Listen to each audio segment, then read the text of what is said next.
ఒకరికి 20 ఎకరాలు ఉన్నోనికే ఇల్లు కట్టుకున్నారు, లేనోనికి ఇల్లు ఎవరికి ఇయ్యలే, పేదోళ్ళకి ఇస్తలేరు, ఎవ్వరికి ఇయ్యలే ఇల్లు. అందరు ఉన్నోళ్ళే పెట్టుకున్నారు, ఉన్నోళ్ళే కట్టుకున్నారు ఇండ్లు మాత్రం. మీకు మహిళలకు 2500 ఇస్తా అని చెప్పిండు, ఇయ్యలేదు, మాకే ఇయ్యలేదు, వేయలేవు, ఇండ్లు లేవు, లేదు. ఫ్రీ గ్యాస్ మాత్రం ఇచ్చిండు. ఫ్రీ గ్యాస్ ఇచ్చిండా? ఫ్రీ గ్యాస్ పొయ్యి అయితే ఇచ్చిండు లేని వాళ్ళకు, మొత్తం గ్యాస్ లేని వాళ్ళకు.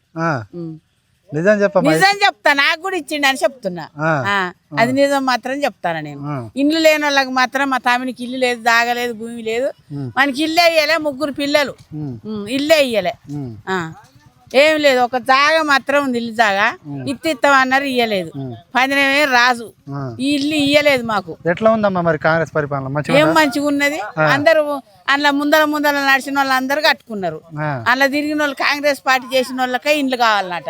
ఇక ఉత్తోళ్ళకి వాళ్ళకే అవుతుంది, ఇక ఎవరికి లేవు. ఇక మరి అట్లా కూడా లంచం ఇస్తామన్నాం, అట్లా కూడా వాళ్ళు ఇయ్యలేదు. లంచం ఇవ్వద్దు ప్రజాపాలన అని చెప్తారు, వాళ్ళు తీసుకున్నారు కదా, మనిషి 20,000 30,000 అట్లా తీసుకున్న వాళ్ళకే ఇచ్చారు ఇండ్లు. మీ ఎమ్మెల్యే పనితీరు ఎట్లా ఉందమ్మా? ఏం మంచిగా ఉంది. ఇక వాళ్ళే కాంగ్రెస్ వాళ్ళు వాళ్ళే మలుపుకుంటారు కానీ ఇక ఎవరికి ఏమి ఇస్తలేరు వాళ్ళు. మాకైతే ఏమి ఇయ్యలేదు వాళ్ళు. ఈ మా తమ్మునికి అయితే ఏం లేదు, భూమి లేదు, దాగలేదు, 3 పిల్లలు, ఇల్లు లేదు, ఏది లేదు. వానికి మాత్రం ఇలా కిరాయికున్నాడు. ఇక్కడే వీళ్ళందరిని అడుగురు చెప్తారు, ఇస్తామన్నారు, ఇయ్యలేదు. భూములు దాగలున్న వాళ్ళే ఇండ్లు కట్టుకున్నారు సార్, మాకైతే ఇయ్యలేదు. వానికి అయితే అన్యాయం చేసిర్రు. 15,000 రాజు. దయాకర్ ఉన్నప్పుడు ఎట్లా ఉండమ్మా? దయాకర్ ఉన్నప్పుడు మంచిగానే ఉండే, ఏదైనా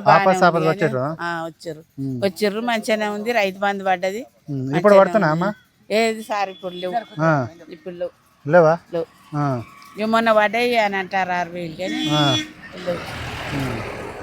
మళ్ళీ ఎవరు వస్తే బాగుంటుందమ్మా? మళ్ళీ ఇదే రావాలి తెలంగాణ.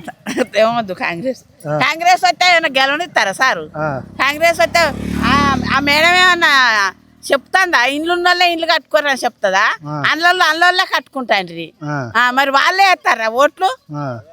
మీరు కూడా వేస్తారు? మేము కూడా వేసినాం కదా, మరి వేస్తే అవి వచ్చినాయా? ఎవరికన్నా వచ్చినాయా? లేని వాళ్ళకి ఇవ్వాలి కదా సార్ మొదలు. ఉన్నోడు తర్వాత కట్టుకుంటా, లేని వాళ్ళకి అయితే ఇవ్వాలి కదా. ఎవ్వలకు వాళ్ళే మేలుకున్నారు. పేద ప్రజలు ప్రజాపాలన పేదరికం ప్రభుత్వం అని చెప్తారు, వచ్చినాయి మరి? ఎవరికైనా లబ్ధి అయినా? నువ్వు అయినా లబ్ధి అయినా? కాలే, ఏం లేవు 2,500 1000 వాళ్ళు వాళ్ళే ఉంటారేమో. ఇంకా 10 సంవత్సరాలు నేనే ఉంటా అని చెప్తాను మరి రేవంత్. ఎట్లుంటాడు? ఇక ఉండడులే, దగ్గరకు వచ్చింది పోతానే ఉంటాడు కానీ ఏముండడు.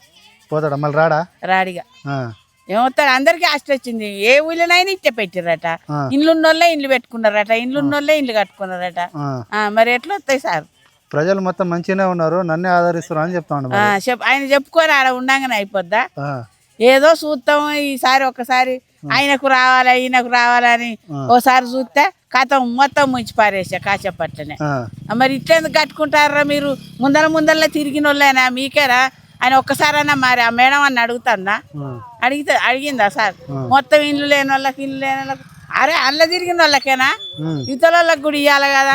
ఓ 4 ఉంటే ఒక్కరికన్నా ఇవ్వాలి, ఏమి లేనోనికి ఇవ్వాలి. కానీ 20 ఎకరాలు ఉన్న వాళ్ళకు ఇండ్లు ఉన్న వాళ్ళకు ఇట్లేనా సార్? ఇట్లా మా ఊళ్ళో కట్టుకున్న వాళ్ళ పేరు కూడా చెప్తా నేను. ఎన్ని ఇండ్లు వచ్చినాయి? 25 ఇండ్ల 30 ఇండ్లే ఇండ్లట.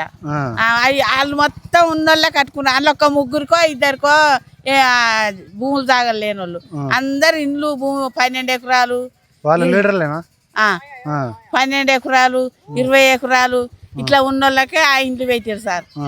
ఇక ఎవరికి లేవు ఇండ్లు, మొత్తం లేని వాళ్ళని మొత్తం ఇచ్చి పెట్టారు.